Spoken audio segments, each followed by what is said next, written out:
പക്ഷേ പ്രൊഫഷണലി അതൊരു വാണിംഗ് ആയിട്ട് ഞാൻ പറയുന്നു, ചെയ്യുന്നതാണ് എപ്പോഴും നല്ലത്. പുതിയ വീട് എപ്പോഴും ഫ്രഷ്ലി ബേക്ക്ഡ് അല്ലെങ്കിൽ ഫ്രഷ്ലി പെയിന്റഡ് ആയിരിക്കും. അപ്പം നമുക്ക് പെട്ടെന്ന് ഒറ്റ നോട്ടത്തിൽ അത് കൊള്ളാമോ ഇല്ലെന്ന് പറയാൻ പറ്റില്ല. കാണുമ്പോൾ നല്ല ഭംഗിയുണ്ട്, ഓക്കെ ഗുഡ്.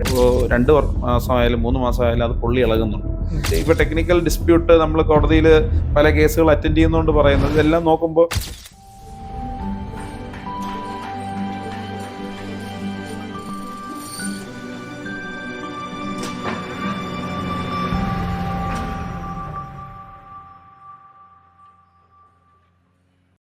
ഹായ്, എൻ്റെ പേര് ഷമി ശങ്കർ.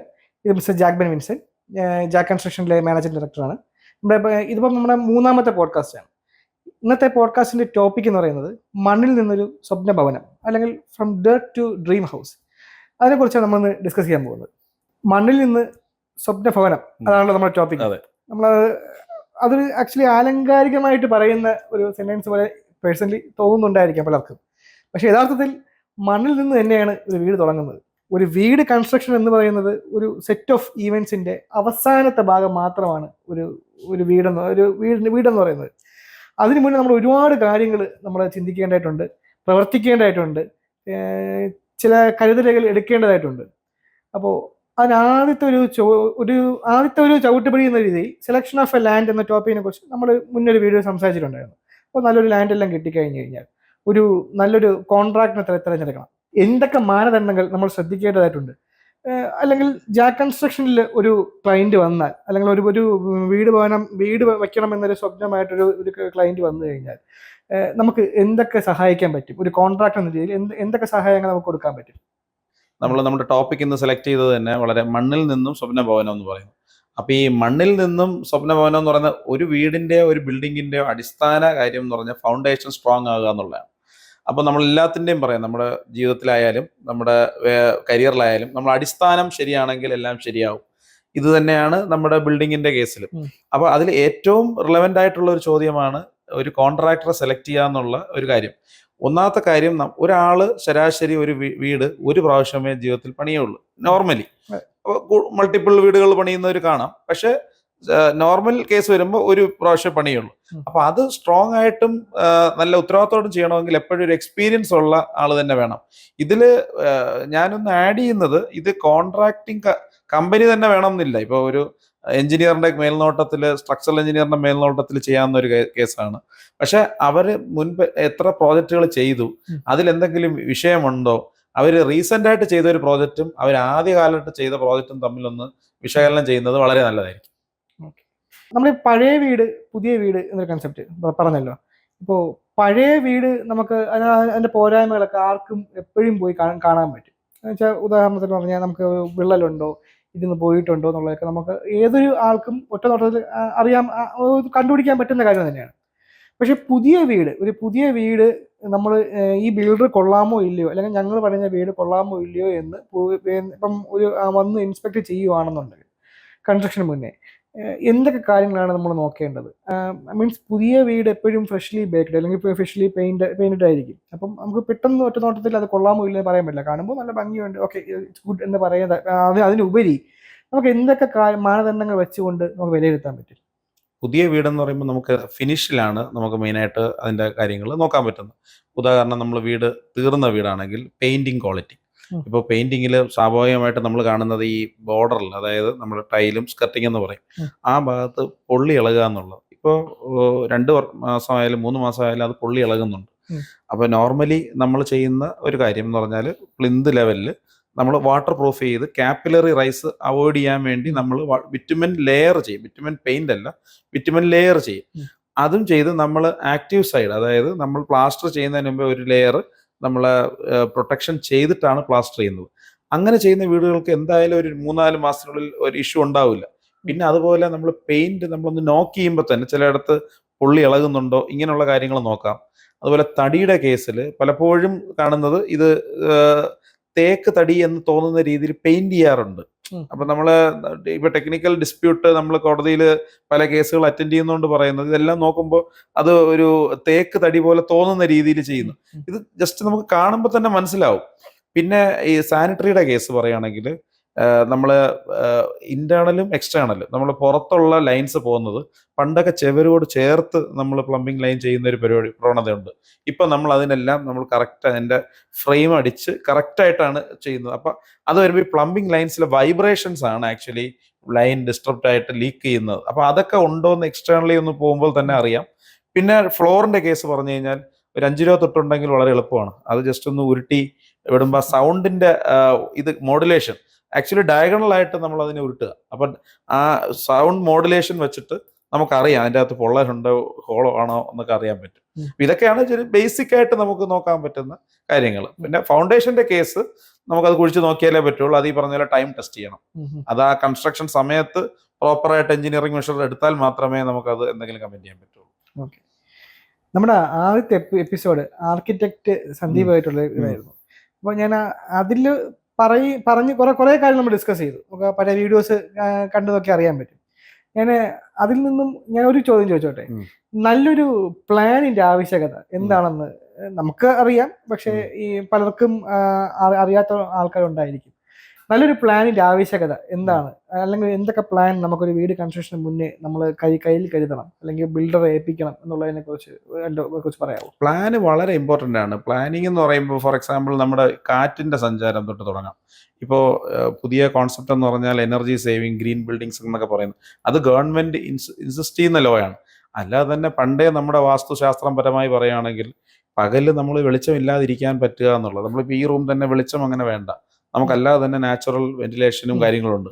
ആ രീതിയിൽ തിങ്ക് ചെയ്യണമെങ്കിൽ പ്ലാനിങ് വളരെ ഇമ്പോർട്ടൻ്റ് ആണ്. കാറ്റ് ഏത് ഡയറക്ഷനിൽ വരുന്നു, അതുപോലെ തന്നെ നമ്മുടെ ഈ മെറ്റീരിയൽ കോസ്റ്റിന്റെ കേസിൽ നമ്മൾ ഓരോ മെറ്റീരിയലും എക്സാമ്പിൾ ഇപ്പോൾ ജോയിനറി ആയിക്കോട്ടെ, ഗ്ലാസിന്റെ ഏരിയ ആയിക്കോട്ടെ, അതുപോലെ കോമൺ യൂട്ടിലിറ്റി റൺ ചെയ്യുന്നതിന് പ്ലാനിങ് വളരെ ഇമ്പോർട്ടൻ്റ് ആണ്. ഇപ്പോൾ കിച്ചണിന്റെ സ്പേസ് പറഞ്ഞു കഴിഞ്ഞാൽ കിച്ചൺ, ഈ നമ്മുടെ വാട്ടർ ലൈന്, അതുപോലെ ഇലക്ട്രിസിറ്റി എടുക്കുക, ഇതിനെല്ലാത്തിനും പ്ലാനിങ് വളരെ ഇമ്പോർട്ടൻ്റ് ആണ്. ഇപ്പോൾ കിച്ചണും ഇലക്ട്രിക്കൽ പറഞ്ഞു, ഈ ഇലക്ട്രിക് പ്ലാൻ, പ്ലംബിംഗ് പ്ലാൻ സാധാരണ ഇത് വലിയ വലിയ ബിൽഡേഴ്സും വലിയ സ്ക്വയർ ഫീറ്റ് കൂടിയ കൺസ്ട്രക്ഷൻ ഒക്കെയാണ് ഏറ്റവും കൂടുതലും ഇത് ആവശ്യമായിട്ട് വരുന്നതെന്നാണ് ഒരു പൊതുവെ ധാരണ. അതിനെക്കുറിച്ച് എന്താണ് അഭിപ്രായം? ആക്ച്വലി നമ്മൾ ഒരു വീടിന്റെ പ്ലാൻ നമ്മളെല്ലാവരും കണ്ടിട്ടുണ്ട്. അതിന്റെ കൂടെ ഇന്റഗ്രേറ്റ് ചെയ്യുന്ന ഒരു സാധനം മാത്രമാണ് ആക്ച്വലി നല്ലൊരു ഇലക്ട്രിക്കൽ എഞ്ചിനീയറും ഒരു ഇതിന്റെ പ്ലംബിംഗ് റിലേറ്റഡ് ആയിട്ട് MEP എഞ്ചിനീയർ എന്നാണ് പറയുന്നത്. അങ്ങനെ ഒരാൾ ജസ്റ്റ് ചെയ്യാവുന്നൊരു കാര്യമാണ്. ഇതൊരു വലിയ എന്താ പറയുക ബാലികറ മലയൊന്നുമല്ല. ഇത് ചെയ്യാൻ ഇങ്ങനെയുള്ള പ്രൊഫഷണൽസിന്റെ ഹെൽപ്പ് എന്തായാലും എടുക്കുന്നത് നല്ലതായിരിക്കും. കാര്യം ഫ്യൂച്ചറിൽ നമുക്ക് എന്തെങ്കിലും റെക്ടിഫിക്കേഷനോ കാര്യം ഈ ചെയ്ത ആൾ ഉണ്ടാവണമെന്നില്ല. ഇപ്പോൾ ഒരു പ്രൊഫഷണൽ കമ്പനിയിൽ എന്തായാലും അവർക്ക് ഡോക്യുമെന്റേഷൻ കാണും. അല്ലാതെ നമ്മൾ വൺ ടൈം ആയിട്ട് ചെയ്തിപ്പോൾ ഇത് കാണുന്ന പ്രേക്ഷകരാരെങ്കിലും ഒരു വൺ ടൈം നമ്മൾ ഒരാളെ ഏൽപ്പിച്ചിട്ട് കൊടുക്കുന്ന ഒരു വർക്കായിരിക്കും. അയാൾ പിന്നെ അവിടെ കാണണം എന്നില്ല. കാര്യം അവർ ചിലപ്പോൾ വേറെ ജില്ലയിലേക്ക് മാറിപ്പോവാം. അങ്ങനെ വരുമ്പോൾ നമ്മൾ ലെഫ്റ്റ് അലോൺ ആവാൻ പാടില്ല. അല്ലെങ്കിൽ വേറൊരാൾ വന്ന് അത് ഹാർഡ് വേയിൽ കണ്ടുപിടിക്കേണ്ടി വരും. അപ്പോൾ ഏറ്റവും ബെസ്റ്റ് അത് അതാത് സ്ഥലങ്ങളിൽ ആൾക്കാർ കാണും. നമ്മൾ ജസ്റ്റ് ഒന്ന് ഗൂഗിൾ ചെയ്താൽ കിട്ടാവുന്നേ ഉള്ളൂ. പിന്നെ ഈ നല്ല കമ്പനികളെ സമീപിച്ചാൽ അവരും ഇത് മാത്രമായിട്ട് ചെയ്തു തരുന്നവരും ഉണ്ട്. അപ്പോൾ അങ്ങനെ ചെയ്യുന്നത് വളരെ നല്ലതായിരിക്കും. നമ്മുടെ കഴിഞ്ഞ എപ്പിസോഡിൽ ലാൻഡിനെ കുറിച്ച് നമ്മൾ സംസാരിച്ചു. നല്ലൊരു ലാൻഡായി. ഇപ്പോൾ നമ്മൾ ഒരു ബിൽഡറിനെ ചൂസ് ചെയ്യുന്ന പറഞ്ഞു. നമ്മൾ ബിൽഡറായി, ഒരു plan, electric drawing, plumbing drawings, നമ്മുടെ ലേഔട്ട് ഡ്രോയിങ്സ്, എല്ലാ പ്ലാനെ കുറിച്ച് സംസാരിച്ചു. ഇനി അടുത്ത് ഞാൻ ഈ ലാൻഡിനെ കുറിച്ച് എനിക്ക് അടുത്ത് വന്നൊരു ആശങ്കയാണ് സോയിൽ ടെസ്റ്റിംഗ്. പലരും സോയിൽ ടെസ്റ്റിംഗ് എന്ന് പറയുമ്പോൾ അത് എന്തൊരു വലിയ സംഭവമാണ്, അതിൻ്റെ ആവശ്യമുണ്ടോ, മണ്ണല്ലേ, ബലമുണ്ട് എന്നുള്ളൊരു തോട്ടാണ്. ഇപ്പോൾ വലിയ വലിയ ബിൽഡിങ്സ് ആകുമ്പോൾ ഉദാഹരണത്തിന് നമ്മളിപ്പം ഇൻസ്പയറൊക്കെ വേണ്ടി ചെയ്യുന്ന ഫ്ലാറ്റ്സ്, അതിനൊക്കെ നമുക്കിപ്പോൾ ആക്ച്വലി സോയിൽ ടെസ്റ്റിംഗ് നമ്മൾ ബൈ ഡിഫോൾട്ട് നമ്മൾ ചെയ്യുന്നുണ്ട്. അതൊരു ഹ്യൂജ് കൺസ്ട്രക്ഷൻ ആയതുകൊണ്ട് ഒരു 2-3 നില വയ്ക്കുന്ന ഒരു വീട് വെക്കുമ്പോഴത്തേക്കും അവിടെ സോയിൽ ടെസ്റ്റിൻ്റെ ആവശ്യകത ഉണ്ടോ, അല്ലെങ്കിൽ ഇവിടെ സോയിൽ ടെസ്റ്റിൻ്റെ ആവശ്യം ഉണ്ടെങ്കിൽ അത് എങ്ങനെയാണ് നമുക്ക് വാലിഡേറ്റ് ചെയ്യാൻ പറ്റുക, അത് റിയലി അതിൻ്റെ ആവശ്യം ഉണ്ടോ എന്നുള്ളത് അതിനെക്കുറിച്ച് പറയാമോ? ഒരു പ്രൊഫഷണൽ എഞ്ചിനീയർ എന്ന നിലയിൽ വേണ്ട എന്ന് പറയാൻ എനിക്ക് ബുദ്ധിമുട്ടുണ്ട്. പക്ഷേ പ്രായോഗികപരമായി പറഞ്ഞാൽ ഇപ്പോൾ ഒരു കൺസ്ട്രെയിൽ നിന്ന് വീട് പണിയുന്ന ഒരാൾ ചിലപ്പോൾ സോയിൽ ടെസ്റ്റ് ചെയ്യണം എന്നുള്ളത് ഒന്നുകൂടെ തിങ്ക് ചെയ്യും. കാര്യം നേരത്തെ പറഞ്ഞ പോലെ വലിയ അപ്പാർട്ട്മെന്റ് ഫ്ലാറ്റ് പ്രോജക്റ്റുകളിൽ അതിൻ്റെ ചോദ്യമില്ല, അത് ചെയ്തേ പറ്റുള്ളൂ. അപ്പോൾ ഇതിനുള്ളൊരു സിമ്പിൾ തമ്പ് റൂൾ നമ്മൾ സാധാരണ ഫോളോ ചെയ്യുന്ന മെത്തേഡ് എന്ന് പറഞ്ഞാൽ നമ്മൾ നിയർ ബൈ വെൽസ് ഉണ്ട്. അപ്പോൾ നമുക്ക് ആദ്യമേ അറിയേണ്ട വാട്ടർ ടേബിൾ എവിടെയാണെന്നാണ്. അപ്പോൾ മഴ സമയത്ത് കൂടി നിൽക്കും, വേനൽ താഴെ നിൽക്കും. അപ്പോൾ ചുറ്റുമുള്ള പ്രദേശത്തുള്ള കിണറുകൾ പരിശോധിക്കണം എന്നത് നല്ലതാണ്. അപ്പോൾ വാട്ടർ ടേബിൾ ലെവൽ അറിയാൻ പറ്റും. ഇനി സറൗണ്ടിങ്സിൽ എവിടെയെങ്കിലും ഒരു ഹൈറൈസ് ബിൽഡിങ്സുകൾ നടന്നിട്ടുണ്ടായിരിക്കും, അല്ലെങ്കിൽ കുറച്ചുകൂടെ വലിയ ബിൽഡിംഗ് നടക്കും. ഒന്ന് ചോദിച്ചാൽ അവരുടെ കയ്യിൽ ഈ സോയിൽ ഡേറ്റ കാണും. പക്ഷെ നമ്മൾ മനസ്സിലാക്കേണ്ട ഒരു കാര്യം, ഭൂമിയുടെ അടിയിൽ ഈ നമ്മൾ മലകളും കുന്നും ഇങ്ങനെ പൊങ്ങിയും താഴുന്ന പോലെ ഇതിൻ്റെ സോയിലിൻ്റെ നേച്ചറിൽ ആ ഒരു വ്യത്യാസമുണ്ട്. ഒരുപക്ഷെ നമ്മൾ ഇവിടെ കാണുന്ന സോയിൽ ഒരു 6 മീറ്ററിൽ ഹാർഡ് സ്ട്രാറ്റ കാണും, ചിലപ്പോൾ അടുത്ത് വരുമ്പോൾ 20 മീറ്റർ താഴെ ആയിരിക്കും. ഇങ്ങനെയൊക്കെ സംഭവിക്കും. അപ്പോൾ എൻ വാല്യൂ എന്ന് പറഞ്ഞൊരു ഫാക്ടറാണ് നമ്മൾ കാണുന്നത്. N value greater than 50. ഒരു സാധാരണക്കാരൻ ജസ്റ്റ് അത് മാത്രം അറിഞ്ഞാൽ മതി. എൻ വാല്യൂ 50-ൽ മേളിലാണെങ്കിൽ സ്ട്രോങ് എന്നുള്ളതാണ്. അപ്പൊ അതിന് ടെക്നിക്കൽ സൈഡിലോട്ട് പോകുന്നില്ല, കാരണം അവർക്ക് അത് മനസ്സിലാവും. ഒരു എഞ്ചിനീയേഴ്സിന് എല്ലാവർക്കും അറിയാം N value should be greater than 50.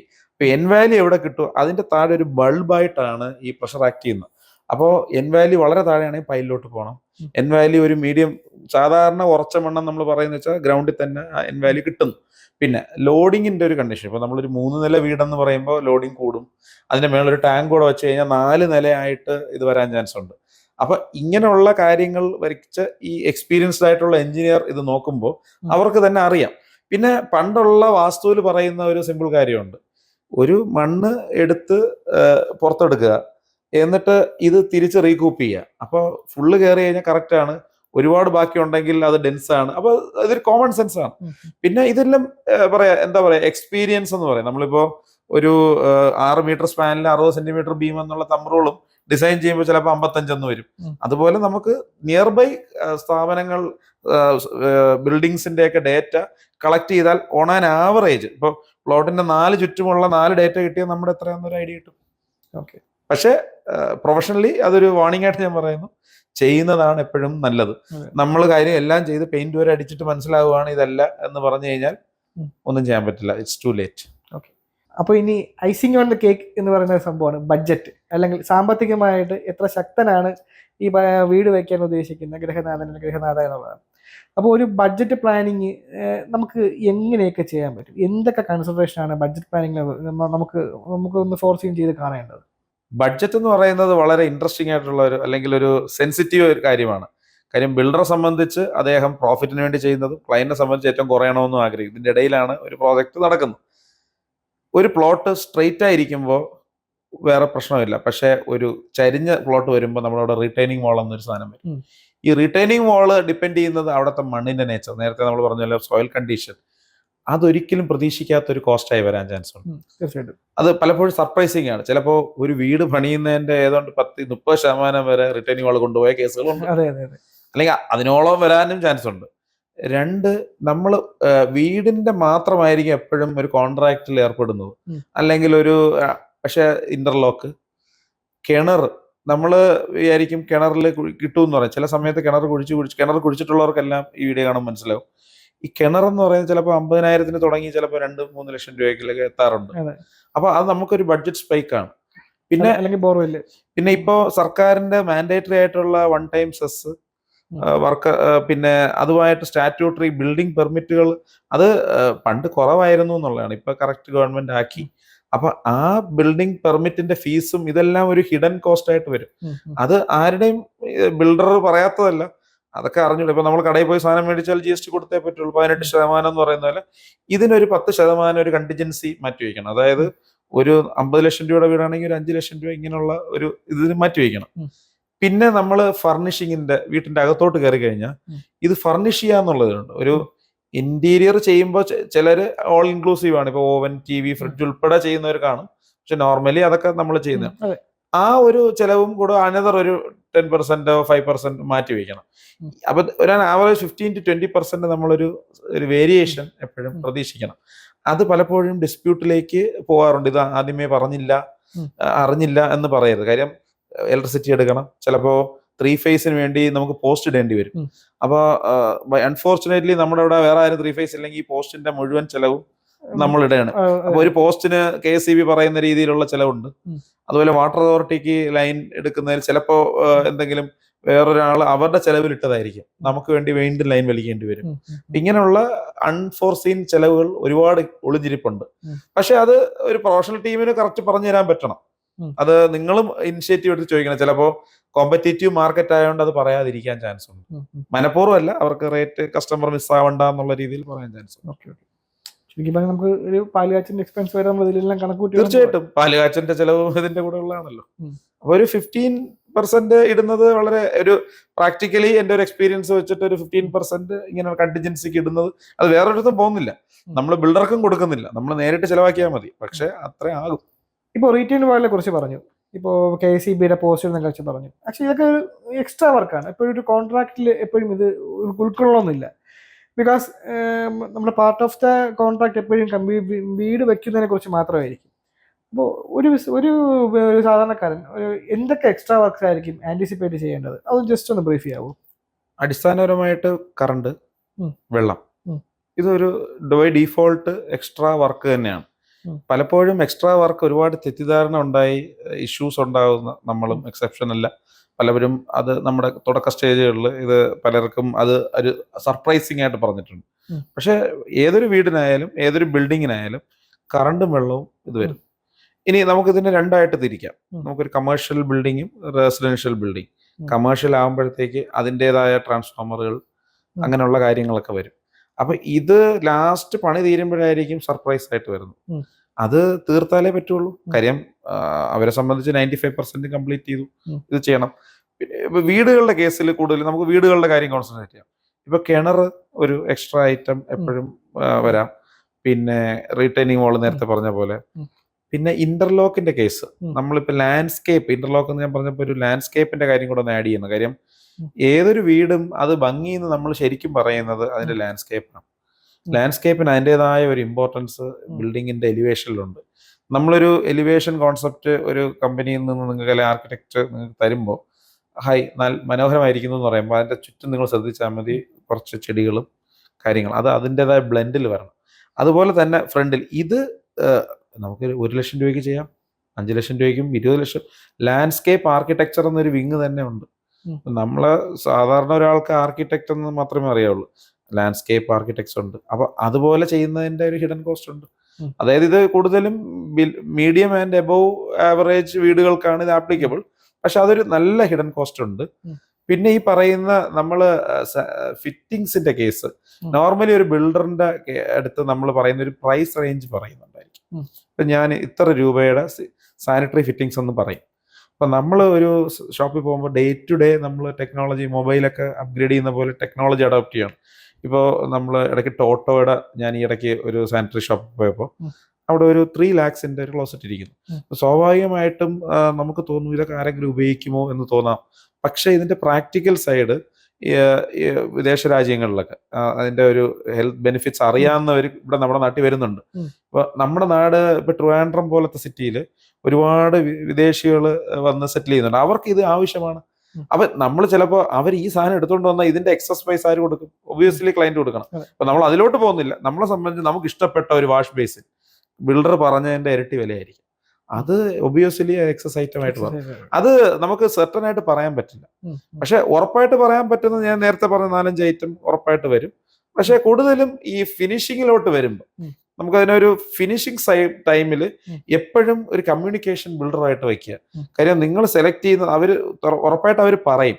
ഒരു പ്രൊഫഷണൽ ബിൽഡർ ആണെങ്കിൽ ഓരോന്നും എക്സ്ട്രാ വരുന്നത് ആളുടെ മുൻകൂട്ടി പറയുക. ഏറ്റവും ഇമ്പോർട്ടൻ്റ് ആയിട്ടുള്ളൊരു കാര്യം, നമ്മൾ ഓരോ ഐറ്റത്തിനും ഇപ്പം 5000 രൂപ കൂടുതൽ 7000 രൂപ കൂടുതൽ എന്ന് പറയുമ്പോൾ നമുക്കൊന്നും തോന്നില്ല. പക്ഷേ ബിൽഡർ ചിലപ്പോൾ നിങ്ങൾക്കൊരു ഇൻറ്റിമേറ്റ് ചെയ്തിട്ടുണ്ടായിരിക്കും, ഇതിന് 2000 രൂപ കൂടുന്നു, ഇതിന് 1000 രൂപ കൂടുന്നു, നിങ്ങൾ ഓക്കെ എന്നും പറഞ്ഞു കാണും. വാട്സാപ്പ് ഗ്രൂപ്പ് ആണല്ലോ ഇപ്പോൾ എല്ലാം ഉള്ള. പക്ഷേ നിങ്ങളത് ഇടയ്ക്കിടയ്ക്ക് റിവ്യൂ ചെയ്യുന്നത് നല്ലതായിരിക്കും. ഇതാണ് ഞാൻ എൻ്റെ ടെക്നിക്കൽ ആർബിട്രേഷൻ എക്സ്പീരിയൻസ് കൊണ്ട് പറയുകയാണ്. 1000, 2000, 3000 എന്നൊക്കെ പറഞ്ഞിട്ട് ഒരു 10-100 ഐറ്റം കാണും. ഇതെല്ലാം കൂടെ കൂട്ടുമ്പോൾ 3-4 ലക്ഷം രൂപ വരും. ഇത് അറിയുന്ന ലാസ്റ്റ് ആയിരിക്കും. കാര്യം നമ്മളൊരു പെർസെപ്ഷൻ 2000 രൂപ അതിന് കൂടുതൽ, 3000 ഇതിന് കൂടുതൽ എന്ന് പറയുമ്പോൾ അവർ ഓക്കെ തംസപ്പ് പഠിപ്പിച്ച് പോകും. പക്ഷേ ഇത് തീർന്ന് ടോട്ടൽ അടിക്കുമ്പോൾ അത് ഭയങ്കരമായിട്ട് വരും. ഇത് അവോയ്ഡ് ചെയ്യുന്നത് എപ്പോഴും അത് ബിൽഡർക്കും റെസ്പോൺസിബിൾ ആണെന്നേ ഞാൻ പറയുള്ളൂ. നമ്മളൊരു ബിൽഡറാണ്. ഇടയ്ക്കിടയ്ക്ക് നമ്മളൊരു സമ്മറി ക്ലയന്റിന് കൊടുക്കുകയും ക്ലയന്റ് അത് നമ്മുടെ അടുത്ത് ചോദിക്കുകയും ചെയ്യുക. 2 കൂട്ടരും റെസ്പോൺസിബിൾ ആണ്. നമ്മുടെ കാര്യത്തിൽ നമ്മൾ ഓരോ റിവിഷൻ വരുമ്പോഴും നേരത്തെ പറഞ്ഞ പോലെ നമുക്ക് മുന്നേ ഇതേപോലെ ഒരു ലാസ്റ്റ് ഒരു ഫൈനൽ ബില്ല് കൊടുക്കുമ്പോഴായിരിക്കും ക്ലയന്റ് പാനിക്കാൻ വന്നത്. അത് ആരുടെയും തെറ്റല്ല. അപ്പം അതിനെ ടാക്കിൾ ചെയ്യാൻ വേണ്ടി നമ്മളിപ്പം ചെയ്യുന്നത്, നമ്മൾ ഓരോ എക്സ്ട്രാ വർക്ക് വരുമ്പോഴും അഡീഷണൽ എന്ത് ചെയ്യുന്നുണ്ട് എക്സ്ട്രാ ഒരു വർക്ക് ഓർഡർ നമ്മളിപ്പോൾ ഇഷ്യൂ ചെയ്യുന്നുണ്ട്. വർക്ക് ഓർഡർ ക്ലയൻറ്റ് റിവ്യൂ, അപ്പം അവർക്ക് ക്ലയൻസിൻ്റെ കയ്യത്തിനൊരു ഡോക്യുമെൻറ്റേഷൻ ഉണ്ടാവും, ഈ എക്സ്ട്രാ വർക്കിൻ്റെ ഡോക്യുമെൻറ്റേഷൻസ്. സോ അവർക്ക് സ്വയമേ തന്നെ എത്ര രൂപ അഡീഷണൽ ആയിട്ടുണ്ടെന്നുള്ളത് ഈ work order, issued work order വെച്ച് തന്നെ ഈ മുൻകൂട്ടി തന്നെ കണക്ക് കൂട്ടാൻ പറ്റും. പിന്നെ ഈ എക്സ്ട്രാ വർക്കിൻ്റെ എന്തെങ്കിലും കറക്ഷൻസ് വേണം, അല്ലെങ്കിൽ എനിക്ക് ഇത് വേണ്ട, അല്ലെങ്കിൽ എനിക്ക് കുറച്ചും കൂടി മാറ്റം വേണം എന്നുള്ളത് ആ വർക്ക് ഓർഡർ ഇഷ്യൂ തന്നെ കമൻസ് മാർക്ക് ചെയ്ത് പോകാൻ പറ്റും. സോ അവിടെയും ക്ലയൻസിനൊരു ബഡ്ജറ്റ് കൺട്രോളിങ് നമ്മൾ വർക്ക് ഔട്ട് ഇഷ്യൂ ചെയ്യുന്നതോടൊപ്പം തന്നെ കൊടുക്കുന്നുണ്ട്. ചെയ്യുന്നൊരു പ്രാക്ടീസാണ് ഇത്. എക്സ്ട്രാ ഐറ്റം അൺഅവോയ്ഡബിൾ ആണ്. ഒരിക്കലും നമുക്കൊരു കറക്റ്റ് പെർഫെക്റ്റ് ആയിട്ടൊരു സാധനം ഇംപ്ലിമെന്റ് ചെയ്യാൻ പറ്റില്ല. മനുഷ്യൻ്റെതായ നീഡുകളും വ്യത്യാസം വരും. പക്ഷെ നമ്മൾ പറയുന്ന സ്പെസിഫിക്കേഷൻ, ഫോർ എക്സാമ്പിൾ ഇപ്പോൾ ടൈലിന്റെ കേസ് ആയിക്കോട്ടെ, ടൈല് നമ്മൾ പറയുന്ന എഗ്രിമെന്റ് റേറ്റിലുള്ള സാധനം അതുപോലെ മാർക്കറ്റിൽ കിട്ടണമെന്നില്ല. പക്ഷെ തിരിച്ചു ഒരു കേസുണ്ട്. ഈ നമ്മൾ റേറ്റിൽ പറഞ്ഞിട്ട് ഐറ്റം താന്നു കഴിഞ്ഞാൽ ആ ബെനിഫിറ്റ് ബിൽഡർ ക്ലയന്റിന് കൊടുക്കുകയും വേണം. തീർച്ചയായിട്ടും നമ്മൾ വൺ സൈഡഡ് അല്ല. നമ്മളിപ്പോൾ ഒരു ബിൽഡറിന്റെ പെർസ്പെക്റ്റീവിൽ മാത്രമല്ല. ഇപ്പോൾ ഞാൻ 50 രൂപയുടെ ടൈലാണെന്ന് പറയുകയാണെങ്കിൽ, അതായത് 45 രൂപയാണെങ്കിൽ സ്ക്വയർ ഫീറ്റിന് 5 രൂപ അങ്ങോട്ട് കൊടുക്കണം. അതുപോലെ വേറെ ഐറ്റത്തിന് കിട്ടുന്നത് അത് അങ്ങോട്ടും ഇങ്ങോട്ടും കിടക്കും. അതെ അതെ.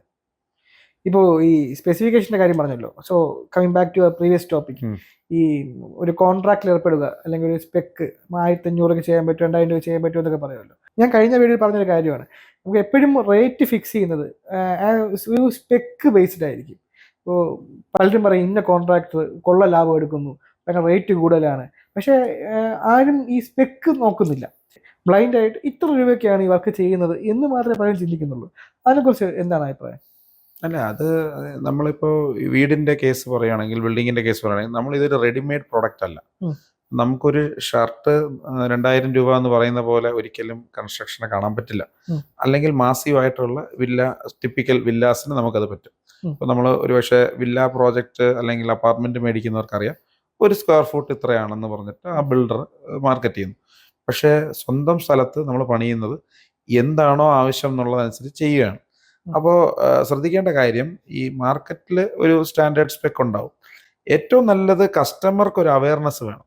ഒരു വീട് പണിയുന്ന ഒരാൾ ഒരു ആർക്കിടെക്റ്റിനെ എഞ്ചിനീയറെ കാണുന്നതിന് മുമ്പായിട്ട് എൻ്റെ ഒരു പേഴ്സണൽ സജഷൻ, അതാത് ലൊക്കാലിറ്റിയിലുള്ള ബ്രാൻഡഡ് ഷോപ്സിൽ, ഇപ്പോൾ ബിൽഡിംഗ് മെറ്റീരിയൽ സ്റ്റോറുകൾ ഒരുപാട് കേരളത്തിൽ ഉടനീളം വരുന്നുണ്ട്. ജസ്റ്റ് അവിടെ ഒന്ന് വിസിറ്റ് ചെയ്യുക. എന്തൊക്കെയാണ് ടൈല്, ഇതിനൊക്കെ എത്ര രൂപയാണ്, ഒരു ടച്ച് ആൻഡ് ഫീൽ മനുഷ്യർക്ക് വളരെ ഇമ്പോർട്ടൻ്റ് ആണ്. അപ്പോൾ നമ്മൾ ഇതിൽ തൊട്ട് നോക്കുമ്പോൾ ഈ ഇതാണ് മാറ്റ് ഫിനിഷ്, എന്താണ് ടൈല്, പെയിൻറ് ഏതൊക്കെ ടൈപ്പ് ഉണ്ട്, ടെക്സ്ചർ പെയിൻ്റ് ഉണ്ട്, ഇതെല്ലാം മനസ്സിലാക്കി ഇത് ഒന്ന് നോട്ട് ചെയ്യുക ഒരു ഡയറിയിൽ. എന്നിട്ട് വേണം നമ്മൾ ഒരു ഇതായിട്ട്, നമ്മളിപ്പോൾ യൂട്യൂബിലൊക്കെ ഒരുപാട് ചാനൽസിൽ വേറെ പറയുന്നുണ്ട്, നമുക്ക് എന്താണ് വേണ്ടത് നമ്മളാണ് പറയേണ്ടത്. ഇതിപ്പോൾ സംഭവിക്കുന്നത്, ബിൽഡർ ഒരു സ്പെക്ക് തരും, നേരത്തെ പറഞ്ഞ പോലെ എനിക്ക് 25 ലക്ഷം രൂപ ബഡ്ജറ്റ് ഉള്ളൂ, അതിനൊരു വീടും തരും. പണിത് വരുമ്പോൾ നമ്മൾ മനസ്സിലാവും ഇതല്ല എനിക്ക് വേണ്ടതെന്ന്. അപ്പോഴത്തേക്ക് ഇറ്റ്സ് ടു ലേറ്റ്. അപ്പൊ അത് ഒരു തർക്കം അവോയ്ഡ് ചെയ്യുന്നതിന് നല്ലത് നമ്മൾ കുറച്ച് മെനക്കെടണം. അല്ലാന്നുണ്ടെങ്കിൽ ബ്രാൻഡഡ് ആയിട്ടുള്ള പ്രോജക്ട്സിലായിട്ട് ഇൻവെസ്റ്റ് ചെയ്യാം. പക്ഷെ അത് സബ്ജക്ട് ടു ക്ലയൻറ്റ്സ് റിക്വയർമെന്റ് ആണ്. തീർച്ചയായിട്ടും. അപ്പൊ നമ്മൾ മണ്ണിൽ നിന്നും സ്വപ്ന ഭവനത്തിലേക്ക്, from dirt to dream house എന്ന ടോപ്പിനെ കുറിച്ച് സംസാരിച്ചത്. ഒരു വീട് വെക്കുന്നതിന് മുന്നേ ഒരുപാട് കാര്യങ്ങൾ ചിന്തിക്കേണ്ടതായിട്ടുണ്ട്. അപ്പം അതിനെക്കുറിച്ച് നമുക്ക് ഓവറോൾ സർഫസിൽ കൂടി പലതും നമ്മൾ ഡിസ്കസ് ചെയ്തു. എല്ലാം ആയില്ലെങ്കിൽ കൂടി ഓവറോൾ ടോപ്പിക്സ് എല്ലാം നമുക്ക് കവർ ചെയ്യുമെന്ന് വിശ്വസിക്കുന്നു. അപ്പോൾ ഒരു വീട് വെക്കുക എന്നുള്ളത് ഏറ്റവും അവസാനത്തെ പാർട്ടാണ് എന്ന് നമുക്കൊന്ന് കൺക്ലൂഡ് ചെയ്യാം, അല്ലേ? അതെ. എന്താണ് നമുക്ക് ഒരു എൻഡിങ് നോട്ടായിട്ട് പറയാൻ? ഒരു കൺസ്ട്രക്ഷൻ പ്രോജക്റ്റിന് എൻ്റെ ഒരു ഭാഷയിൽ പറഞ്ഞാൽ 3 ഫേസ് ഉണ്ട്. അതിൽ ഫേസ് നമ്പർ 1 എന്ന് പറയുന്നത് നമ്മൾ റൈറ്റ് ഫ്രം സ്ഥലം അളക്കുക, അതിനെ ഇതെല്ലാം നോക്കുക, ടെറൈൻ, ഈ പറഞ്ഞ കാര്യങ്ങളെല്ലാം നോക്കുക, അതിനനുയോജ്യമായ ഒരു വാസ്തു അനുസരിച്ചിട്ടുള്ള ഒരു പ്ലാൻ തയ്യാറാക്കുക ആൻഡ് ബിൽഡിംഗ് പെർമിറ്റ് എടുക്കുക. അത് നമുക്ക് അടുത്തൊരു ടോപ്പിക് ആയിട്ട് തന്നെ പറയാം. അപ്പോൾ ആ ബിൽഡിംഗ് പെർമിറ്റും എടുത്ത് ഫീസ് അടച്ച് എല്ലാം കഴിഞ്ഞാൽ മാത്രമേ നമുക്ക് സൈറ്റിൽ ഒരു കുറ്റിയടിക്കാൻ പറ്റൂ. അപ്പോൾ കുറ്റിയടിക്ക് മുമ്പുള്ളത് ഫേസ് 1. കുറ്റിയടി തൊട്ട് പാല് കാച്ച് വരെ ഉള്ളത് ഫേസ് 2. ഫേസ് 3 എന്ന് പറയുന്നത് നമ്മൾ ഇത് കഴിഞ്ഞാൽ ഒരുപാട് സ്റ്റാറ്റ്യൂട്ടറി ആയിട്ടുള്ള കാര്യങ്ങൾ നമുക്ക് ചെയ്യേണ്ടതുണ്ട്. കാരണം ഇത് നമ്മൾ ഫോർ എക്സാമ്പിൾ KSEBയുടെ കമേഴ്ഷ്യലായിട്ടിരിക്കുന്നതിന് കൺവെർട്ട് ചെയ്യുക, TC നമ്പർ അപ്ലൈ ചെയ്യുക, ഇങ്ങനെ കുറേ സ്റ്റാറ്റ്യൂട്ടറി പേപ്പർ വർക്ക്സ് ഉണ്ട്. അതും കൂടെ ചെയ്യുമ്പോഴേ പണി തീരുന്നുള്ളൂ. അതോടെ പ്രോപ്പറായിട്ട് ബിൽഡർ ഈ എല്ലാ തിരക്കുകളും കഴിഞ്ഞ് ഈ ഫുൾ സെറ്റ് ഓഫ് ഡ്രോയിങ്സും കാര്യങ്ങളും ഹാൻഡ് ഓവർ ചെയ്യണം. എല്ലാം നമ്മളൊരു വണ്ടി എടുക്കുമ്പോൾ ആ വണ്ടിയുടെ അഡ്വൈസർ നമുക്ക് ഓരോ ബുക്ക് മൂലയും പറഞ്ഞു തരുന്ന പോലെ വീടിൻ്റെ നമ്മളിപ്പോൾ മോട്ടർ ഉണ്ടെങ്കിൽ മോട്ടറിൻ്റെ പമ്പ് ഉണ്ട്, വാറണ്ടി എപ്പോഴാണ്, ഇന്ന കാര്യങ്ങൾ വരുമ്പോൾ എന്തൊക്കെ ചെയ്യണം, ഇങ്ങനെയുള്ള കാര്യങ്ങളെല്ലാം ഹാൻഡ് ഓവർ ചെയ്യുന്ന ഒരു പ്രോസസ്സോടെ കഴിയുമ്പോഴേ തീരുന്നു. അപ്പം നമുക്ക് ഇന്നത്തെ ടോപ്പിക്കൂടെ വൈൻഡപ്പ് ചെയ്യാം. ഓക്കെ, നമുക്ക് ബിൽഡിംഗ് കൺസ്ട്രക്ഷനെ കുറിച്ചുള്ള കൂടുതൽ ഡീറ്റെയിൽ ആയിട്ടുള്ള ടോപ്പിക്സുമായിട്ട് നമുക്ക് നെക്സ്റ്റ് എപ്പിസോഡിൽ കാണാം. അപ്പോൾ നമ്മുടെ ചാനൽ സബ്സ്ക്രൈബ് ചെയ്യാനും ബെല്ലൈക്കൺ നിൽക്കാനും മറക്കണ്ട, അതുകൂടെ പ്രത്യേകിച്ച് ഓർമ്മിപ്പിക്കുന്നു. Okay, thank you.